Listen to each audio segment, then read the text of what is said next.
Bonjour les géologiques, Safart. Aujourd'hui, voyons les critères d'identification dans une roche d'un ensemble de minéraux faisant partie de deux familles de silicates, les amphiboles et les pyroxènes. Ces deux familles sont parfois regroupées sous le nom de pyriboles. Sur le terrain, à l'œil nu ou à l'aide de votre loupe de terrain, il est très difficile de distinguer ces deux familles. C'est pourquoi je les regroupe dans une même vidéo. Ces silicates ferromagnésiens peuvent contenir d'autres éléments chimiques comme le calcium, l'aluminium, le sodium et bien d'autres, à l'origine de nombreuses variétés. Excusez-moi. Salut Fabrice. Oui, je vais leur dire, pas de souci, à bientôt. J'allais donc vous dire, seule une étude de la roche en la mince déterminera avec certitude le type de minéral amphibole ou pyroxène grâce à leur couleur en LPNA et leur plan de clivage caractéristique en section basale. Allez, place à la petite voix. C'est parti.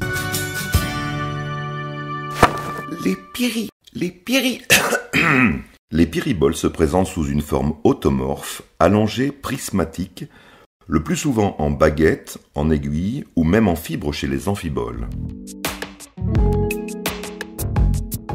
Le plus souvent sous la forme de morceaux de sucre à section rectangulaire tronquée chez les pyroxènes. Leur taille est millimétrique à centimétrique pour les plus gros. Les cristaux sont très généralement de couleur sombre. Leur coloration est très variable, jaune, bleu nuit, vert, brun, parfois pratiquement noir. Leur éclat est vitreux à brillant, parfois métallique. Ils sont le plus souvent opaques.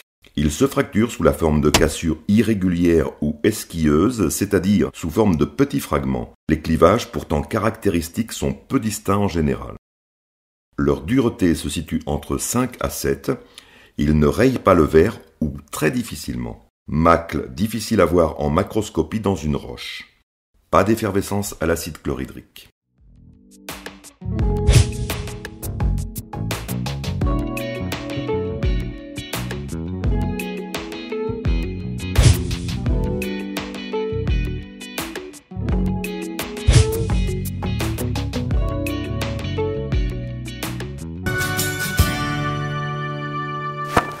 Les pyriboles peuvent être confondus avec trois minéraux principaux. La biotite, de couleur noire lorsqu'elle se présente au niveau de la roche en section transversale. La tourmaline, de couleur noire à section triangulaire à hexagonale, rayant facilement le vert et caractéristique des pegmatites. L'olivine, qui se présente sous forme de grains à cassure conchoïdale. Les amphiboles et les pyroxènes sont très communs dans les roches magmatiques. De façon générale, les amphiboles sont présentes dans les roches riches en silice, les pyroxènes dans les roches pauvres en silice. On peut retrouver les deux dans les roches dites intermédiaires.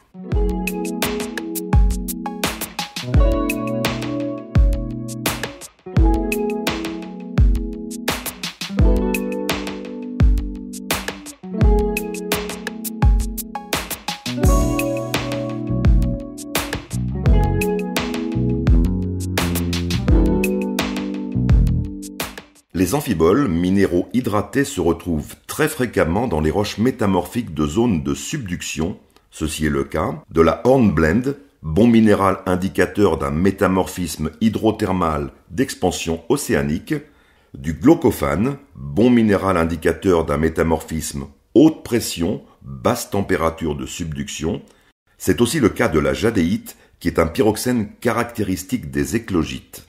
Les pyriboles sont très rares dans les roches sédimentaires, car facilement altérables. Vous avez peut-être entendu parler de l'amiante. Eh bien, l'amiante est le nom donné aux amphiboles fibreuses. Elles ont été utilisées pour fabriquer des isolants thermiques ou des vêtements ignifuges contre le feu. Leur usage a été interdit à partir de 1997. En résumé, deux critères à retenir pour identifier les pyriboles. 1. Leur forme prismatique plus ou moins allongée. 2. Leur couleur généralement sombre. Oui Fabrice, je vais leur parler des exceptions. Comme la jadéite sous forme d'agrégat grenu, il faudra donc s'aider d'une lame mince, ce qui n'est pas très pratique sur le terrain. Il faudra alors d'autres faits d'observation comme les autres minéraux constitutifs de la roche, le contexte tectonique de l'affleurement et en dernier recours la légende de la carte géologique de la région sur InfoGéol ou Géoportail sur votre portable. Vous pouvez poursuivre l'identification des principaux silicates dans une roche à l'aide de la playlist sur les minéraux. Allez, portez-vous bien, à bientôt.